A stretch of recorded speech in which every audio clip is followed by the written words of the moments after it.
कृष्णा। हम श्रीमद् भगवद गीता के प्रथम अध्याय के 43वें श्लोक को आज पढ़ रहे हैं। काफी महत्वपूर्ण कॉन्सेप्ट्स भी हैं, इसलिए ध्यान से सुनिएगा। मेरे पीछे बोलेगा, उत्सन्न कुल धर्माणाम उत्सर्गकुलधर्माणां मनुष्याणाम जनार्दन मनुष्याणां जनार्दनान् नरके नियतम वासो नरके नियतं वासो भवतीति अनुशुश्रुमा। भवतीति अनुशुश्रुमा। ठीक है, बाबा जी। उत्सन्न कुल धर्माणाम उत्सन्नकुलधर्माणाम् मनुष्याणाम जनार्दन मनुष्याणां जनार्दन नरके नियतं वासो नरके नियतं वासो भवतीति अनुशुश्रुमा। भवतीत्य अनुशुष्मा। सुंदर, बहुत सुंदर। तो अर्जुन इस श्लोक में कह रहे हैं कृष्ण से, हे प्रजापालक कृष्ण, मैंने गुरु परंपरा से सुना है कि जो लोग कुल धर्म का विनाश करते हैं वे सदैव नरक में वास करते हैं। तो यहाँ सुनिए, वो कह रहे हैं उत्सन्न कुल धर्माणाम, जो पारिवारिक परंपरा है जो उनको नष्ट करता है, ऐसे मनुष्यों का हे जनार्दन नरके नियतम वास, उनका सदैव नरक में वास होता है। अरे आपको कैसे पता? तो बोलते हैं भवतीति अनुशुश्रुमा, ऐसा मैंने अनुशुश्रुमा गुरु परंपरा में मैंने ऐसे सुना है। मैं अपने मन की बात नहीं बोल रहा हूँ आपसे, मैंने ऐसा गुरुओं से सुना, गुरु परंपरा में से सुना है। तो ये बात झूठ नहीं हो सकती है, राइट? कि ऐसे लोग जो कुल धर्म का नाश करते हैं वो सदा नरक में वास करते हैं। तो यहाँ पर वो कहना चाह रहे हैं, अगर युद्ध होता है तो कुल का नाश हो जाएगा, जिसको उन्होंने पिछले श्लोकों में बताया, राइट? और ये जो कुल का नाश होने का जो दोष है वो किसके सर पर लगेगा?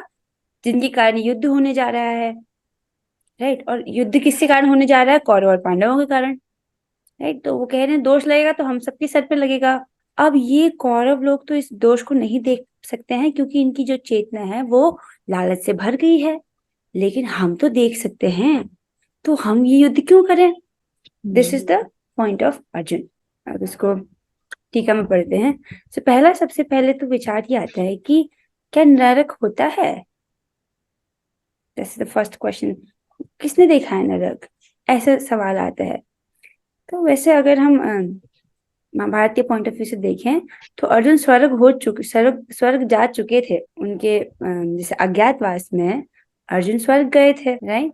अज्ञातवास से पहले, सॉरी, वहां से दिव्यास्त्र कलेक्ट करने के लिए। वो देखो, उनको ब्रिनेला वाला श्राप किसने दिया? स्वर्ग में अप्सरा उर्वशी ने, राइट? तो इसका मतलब स्वर्ग तो है तो नरक भी है। और श्रीमद् भागवतम में ये बहुत स्पष्ट तरीके से वर्णन है कि कितने प्रकार के नरक होते हैं। उसमें 28 प्रकार के नरकों का वर्णन है।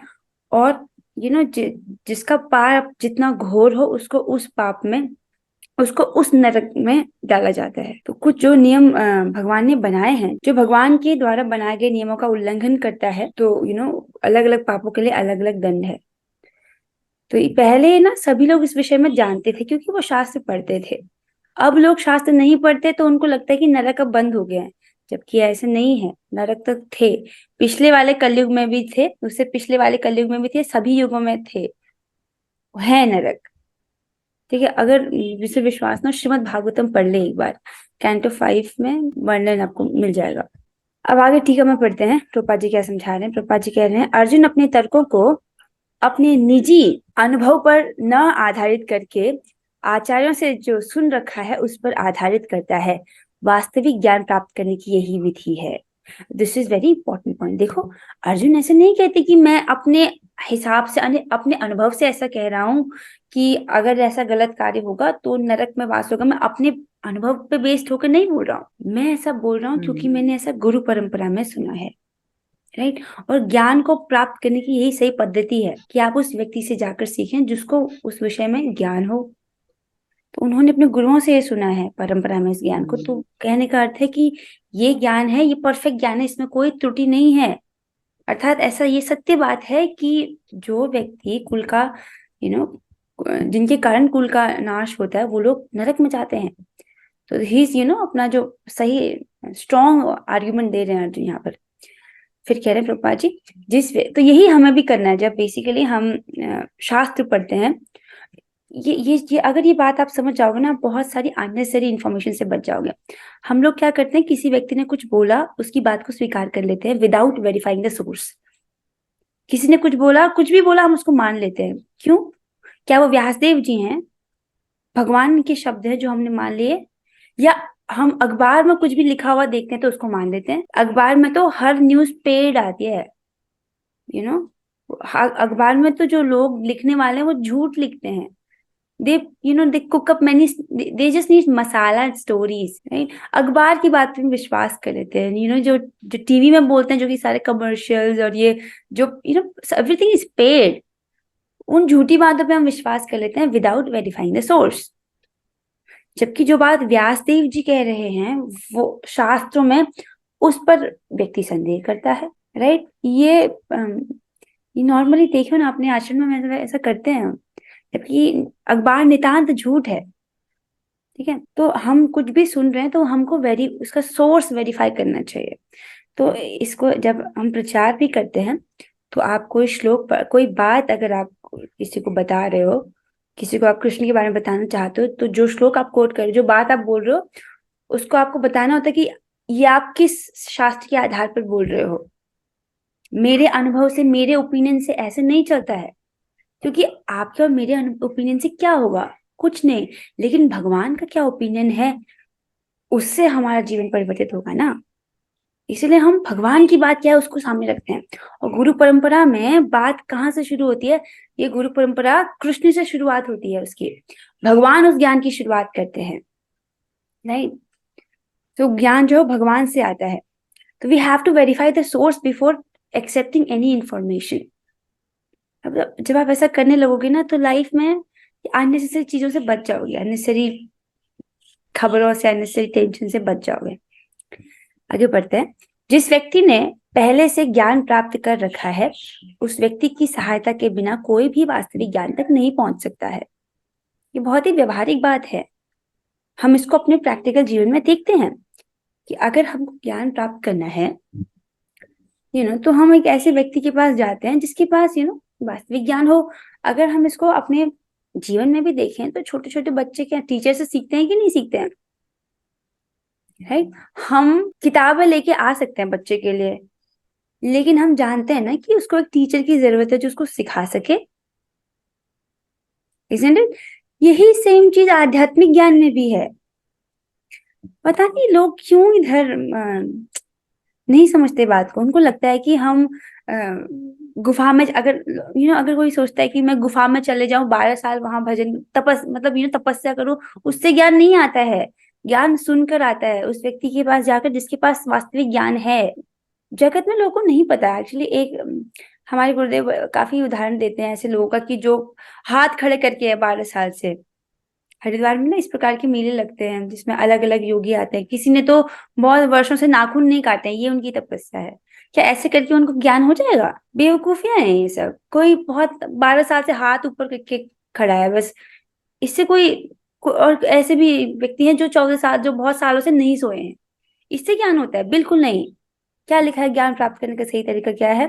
कि उस व्यक्ति की सहायता के बिना कोई भी जिस व्यक्ति ने पहले से ज्ञान प्राप्त कर रखा है, उस व्यक्ति की सहायता के बिना कोई भी वास्तविक ज्ञान तक नहीं पहुंच सकता। हम सब, हमारा सौभाग्य है कि हमको सीधे परंपरा का ज्ञान मिल रहा है प्रभुपाद जी के माध्यम से, राइट?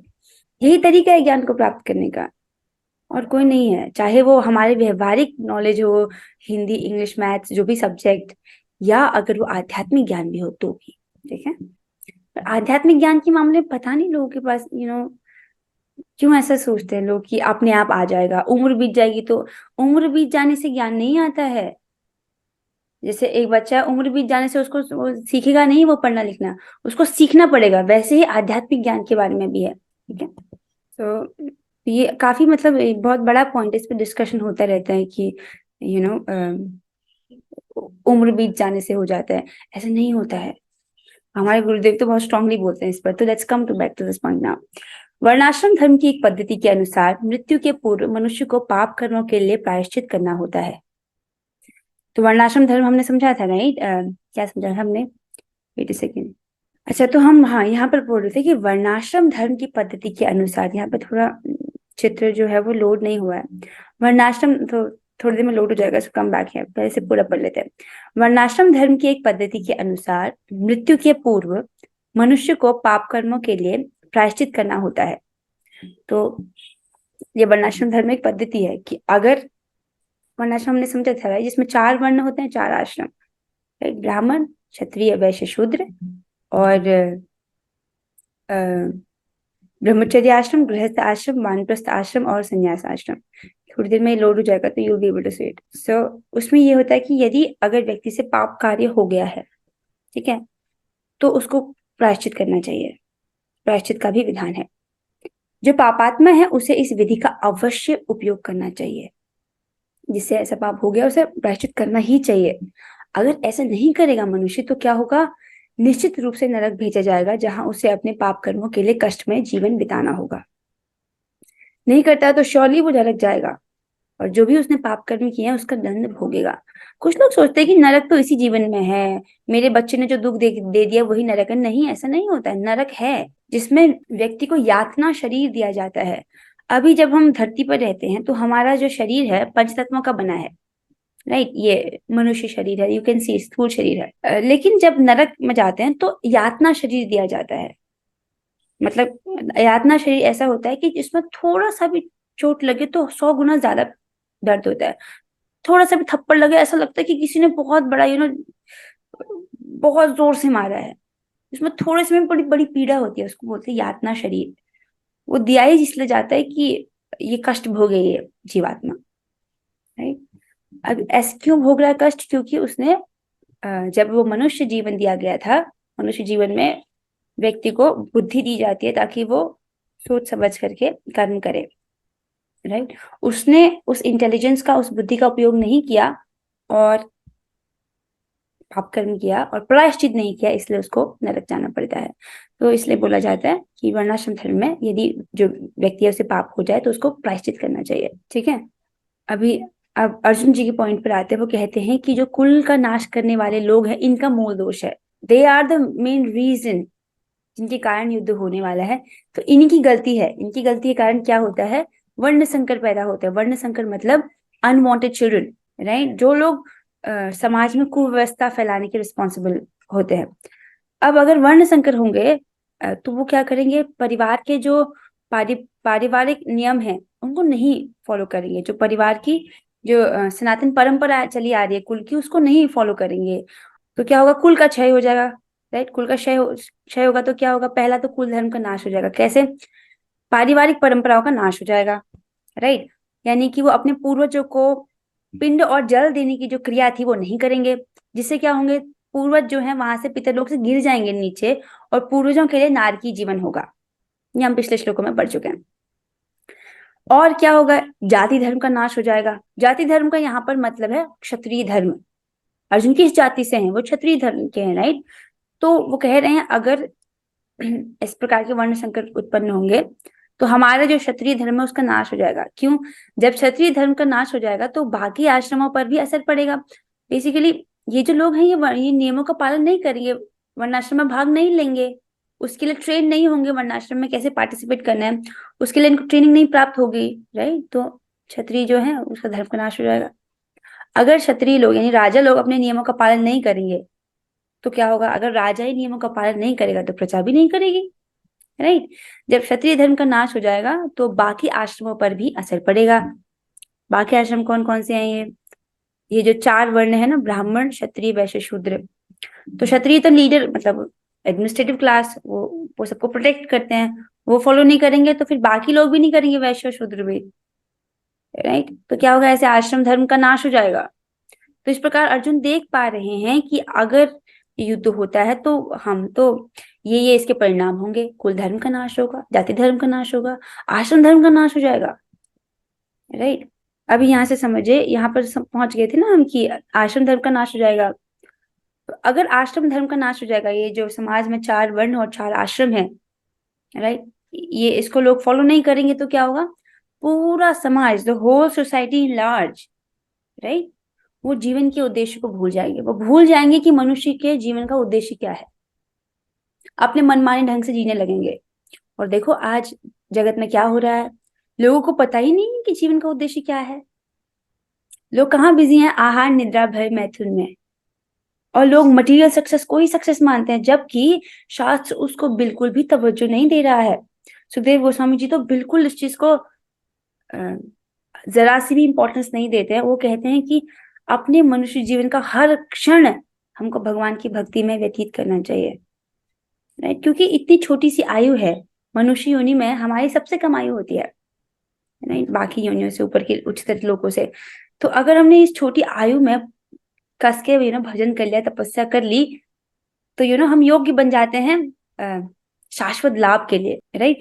जैसे कोई व्यक्ति को कोई ऑफिसर बनना है किसी को, तो उसको पता है ना, मुझे थोड़े समय के तक बहुत अच्छे से मेहनत करनी पड़ेगी, अच्छे से तैयारी करनी पड़ेगी, अच्छे से प्रिपरेशन करनी पड़ेगी, तो वो जो इंजॉयमेंट है उसको छोड़ देता है। ऐसे थोड़ी होगा जिसको ऑफिसर बनना है, वो पिक्चर देखने जा रहा है, अपने मतलब कुछ भी कर रहा है, उसका एक रूटीन होगा, वो अच्छे से पढ़ेगा कि नहीं पढ़ेगा बताइए? उसको पता नहीं कि मैं इतने समय में अच्छे से तपस्या करूंगा तो फिर मैं इसका इसका लाभ होगा, वो इतना देख पा रहे हैं। वही बात है, जो भक्त लोग हैं वो शास्त्र की दृष्टि से देख सकते हैं कि ये जो मेरे मनुष्य जीवन है, उसमें अगर मैंने it's like a student life, the whole bhakti होगा is like a student life, जिसमें हम प्रिपरेशन कर रहे हैं। अगर हमने अच्छे से कर लिया तो वो अपना शाश्वत लाभ देख सकते हैं। सो हाँ, अब देखिए, अगर पूरा आश्रम धर्म का नाश होगा तो पूरा समाज यानी सभी लोग भूल जाएंगे कि हम हैं क्यों, और क्या होगा, उसे नारकी जीवन उत्पन्न होगा। मतलब पूरा समाज जीवन के उद्देश्य विष्णु को भूल जाएगा और फिर उनके लिए नारकी जीवन, हेलिश लाइफ होगी। अब कैसे होगी हाई हेलिश लाइफ, थोड़ा इसको समझते हैं। देखो, अब क्योंकि वो अपने मेन उद्देश्य भगवान विष्णु यानी कि भगवान की भक्ति करना इसको भूल जाएंगे, तो क्या करेंगे, वो भगवान की बात को नहीं मानेंगे। भगवान की बात क्या है, हमको भगवान की बात ही तो हमको समझाती है कि धर्म क्या है और अधर्म क्या है, राइट? वरना लोगों के तो अपने अपने ओपिनियंस हो सकते हैं, सभी लोगों के अपने अपने ओपिनियंस हैं। किसी के हिसाब से मांस खाना सही हो सकता है, किसी के हिसाब से वो कोई बोल सकता है नहीं, मांस खाना तो बहुत गलत है। तो हम सबके ओपिनियंस थोड़ी सुनते बैठेंगे, हमको भगवान की बात सुननी है और भगवान की बात ही धर्म है। तो जब लोग भगवान भगवान को ही भूल जाएंगे, अपने जीवन का उद्देश्य भूल जाएंगे, तो लोग धर्म का पालन नहीं करेंगे। धर्म का पालन नहीं करेंगे तो अधर्म में प्रवृत्त होंगे, अधर्म के रास्ते पर चलेंगे। अधर्म के रास्ते पर चल रहे हैं तो क्या होगा, पाप कर्म करेंगे, राइट? पाप कर्म करेंगे तो कहाँ जाएंगे, नरक में जाएंगे, ठीक है? तो इस प्रकार सारा जो समाज है, अर्जुन ये देख रहे हैं अभी कि ऐसा ऐसा होगा तो कहाँ जाएगा ये पूरी सोसाइटी। और अगर हम देखें ना, अर्जुन जिस बात जो बोल रहे हैं वो आज हमको आसपास, अपने आसपास दिखता नहीं है, ये लोग कहाँ फॉलो कर रहे हैं। उन सब में देखो, उन सब में से आप है कि भक्ति करने की कोशिश करो, गीता पढ़ने का प्रयास करो, how amazing is it. Krishna कितने खुश होते होंगे, इतने बच्चों में मेरे ये हैं, ये जीव मेरे भगवद गीता पढ़ रहे हैं, इस धर्म को जानने का प्रयास कर रहे हैं, है ना? ये चीज कृष्ण को बहुत प्रसन्न करता है। अच्छा, ओके, तो यहीं तक है लेसन, राइट? हाँ, यहाँ पे खत्म होता है। लेट्स जस्ट समराइज कि हमने आज क्या पढ़ा। अर्जुन कहते हैं कि जो लोग कुल का नाश करते हैं, कुल का नाश किसके कारण होगा यहाँ पर, तो जिनकी वजह से युद्ध होगा। युद्ध किनकी वजह से होगा, ऑफकोर्स कौरव और पांडवों की वजह से होगा, राइट? तो दोष दोनों के सर पर लगेगा। अर्जुन कह रहे हैं ये लोग तो नहीं देख पाएंगे, क्यों? क्योंकि इनके आंखों के सामने तो लालच भरा हुआ है, लेकिन हम तो देख सकते हैं, तो हम इस दोष का क्यों भागी बने? This is his argument, right? और फिर हमने ये समझा कि वर्णाश्रम धर्म में ऐसा होता है कि अगर व्यक्ति से पाप हो जाए तो उसका पश्चाताप कर लेना चाहिए, नहीं करेगा तो उसको वो दंड नरक में जाकर भोगना पड़ता है। नरक एक जगह है, राइट? जब हमने 14 भुवन डिस्कस किए थे, तो हमने ये भी डिस्कस किया था कि नरक पितृलोक के नीचे और गर्भोदक सागर के ऊपर है। दोबारा कभी उस चित्र को हम डिस्कस कर लेंगे कहाँ पर है, लेकिन नरक का विवरण आता है शास्त्रों में, और 28 प्रकार के नरकों का विवरण है। आज भी नरक है, चाहे व्यक्ति को पता हो ना पता हो। और पता है क्या, कलयुग में 99% लोग नरक ही जाने वाले हैं। वो 1% लोग जो हरिनाम का आश्रय ले लेंगे वो बच जाएंगे, बाकी सब नरक जा रहे हैं, क्योंकि कलयुग में सभी लोग बड़े बड़े लेवल पर पाप कर रहे हैं। क्यों? सेम जो अर्जुन जी को जो चिंता है वही सेम हो रहा है। देखो अभी आजकल क्या है कि जो पारिवारिक परंपराओं का नाश तो हो ही गया है, राइट? आश्रम धर्म का भी नाश हो गया है आजकल, ब्राह्मण क्षत्रिय वैश्य शूद्र आजकल कहाँ कौन इतना फॉलो करता है। तो क्या हो गया, इसके कारण लोग वास्तव में अपने जो जीवन का लक्ष्य है वो भूल गए हैं। देखो पूरा समाज भूला है कि नहीं भूला है। तो इस ऐसे क्या हो रहा है, वो अपने लिए एक नारी की एक हेलिश लाइफ को वो जन्म दे रहे हैं, अर्थात वो धर्म को पालन नहीं कर रहे, अधर्म में ही प्रवृत्त हो रहे हैं। जैसे अधर्म के 4 पैर बताए गए हैं, क्या है वो? मांस खाना, जुआ खेलना, अवैध स्त्री संग और नशा करना। अधर्म के ये 4 पैर हैं। इन 4 पिलर्स पे ही अधर्म के बाकी सब अधर्म जो है वो खड़ा रहता है। तो ये चीजें तो यू नो बेसिकली हम देखते हैं आसपास, दुनिया में, स्पेशली बाहर के देशों में तो ज्यादा होता है। देखा जाए तो इस प्रकार से वो अधर्म में प्रवृत्त होते हैं, पाप कर्म करते हैं और अपने लिए नरक का रास्ता खोल देते हैं। अर्जुन यही बोल रहे हैं और आजकल यही हो रहा है। लेकिन जो कुछ परसेंटेज ऑफ लोग हैं जिन्होंने हरिनाम का शरण ग्रहण कर लिया है, उनकी रक्षा हो जाती है। हाँ, तो यही हम पढ़ रहे थे, राइट? कोई बात है जो मैंने मिस कर दिया इस समराइजेशन में? नहीं, पश्चाताप कैसे करते हैं? ओह, पश्चाताप कैसे करते हैं? सबसे अच्छा पश्चाताप है हरे कृष्ण महामंत्र का जप। इससे बढ़िया पश्चाताप नहीं है। This is the highest. और भी पश्चाताप बोले जाते हैं कि आप जीवों की सेवा करो, राइट? मनु संहिता में इनका वर्णन आता है। लेकिन हरिनाम चिंतामणि में बोला गया है कि सबसे अच्छा पश्चाताप है आप हरे कृष्ण महामंत्र का जप कीजिए और अपराधों से बचने का प्रयास कीजिए कि अब मैंने भगवान के नाम की शरण ग्रहण कर ली है, तो अब मुझसे कोई अपराध ना हो जाए। उसके लिए हमको वो 10 अपराध क्या है वो पता होने चाहिए और उनसे बचने का प्रयास करें भाई। क्योंकि अब तो हमने हरे कृष्ण महामंत्र का शरण ले लिया है कि नहीं ले लिया है, अब हमको बहुत शरणागत होके निष्ठा से उनको जपना चाहिए। यही हमारा पश्चाताप है। और इसी से क्या होता है, जब हम हरे कृष्ण महामंत्र जपते हैं, हमारे सूक्ष्म शरीर पे जो पाप कर्मों के इंप्रेशन है, केवल इस जन्म के नहीं, पिछले कई जन्मों के पाप कर्म स्टोर्ड हैं, जो हमको भोगने ही पड़ेंगे, राइट? जो दुख और सुख हम इस जन्म में भोगने वाले हैं वो सेट होते हैं, उसको बोलते हैं प्रारब्ध कर्म। और जो सुख और दुख हमको आने वाले जन्मों में भोगने हैं उसको बोलते हैं अप्रारब्ध कर्म। और बीच में होते हैं जो कर्म, उसको बोलते हैं कूट और बीज, ट्रांजिट कर्म है। तो जो प्रारब्ध कर्म है वो तो हमको भोगने ही पड़ते हैं। और जब हम हरे कृष्ण महामंत्र जपते हैं, भक्ति करते हैं, तो कैसे करते हैं? सबसे पहले अप्रारब्ध कर्म नष्ट होते हैं, यानी कि जो आगे वाले जन्मों में हमको भोगना था, जिस पाप का दंड हमको आगे वाले जन्मों में भोगना था, सबसे पहले वो नष्ट होता है। फिर कूट और बीज कर्म ये नष्ट होते हैं, उसके बाद प्रारब्ध कर्म नष्ट होता है। ऐसे क्रमशः सीक्वेंस में नष्ट होता है। जैसे हम सुई से, अगर मान लो 100 कमल के पत्ते हैं, सुई से उनका छेदन कर रहे हैं, तो एक बार में एक पत्ता आ जाता है ना सुई में, राइट? सीक्वेंस में। उसी प्रकार जब हम भक्ति करते हैं तो ये जो कर्म है वो सीक्वेंशली नाश होता है इनका। बहुत सुंदर कॉन्सेप्ट है, आज हम इसको पढ़ रहे थे क्लास में। I hope this will has answer your question. So कोई और क्वेश्चन है? ठीक है। सबसे अच्छा प्रायश्चित है हरे कृष्ण महामंत्र, और सबसे बड़ी भक्ति है हरे कृष्ण महामंत्र का जप करना। ये highest devotional service to the lord. ठीक है, with this let's end the class here. हम 3 बार हरे कृष्ण महामंत्र करते हैं। Let's do it together. Hare Krishna Krishna Hare Krishna Krishna Krishna Hare Hare, Hare Ram Ram Ram हरे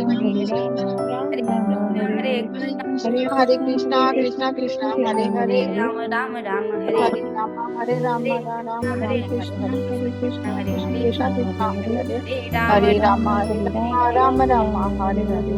श्रीमद् भगवद गीता की जय। श्री प्रभुपाद की जय। All glory to Hare Krishna.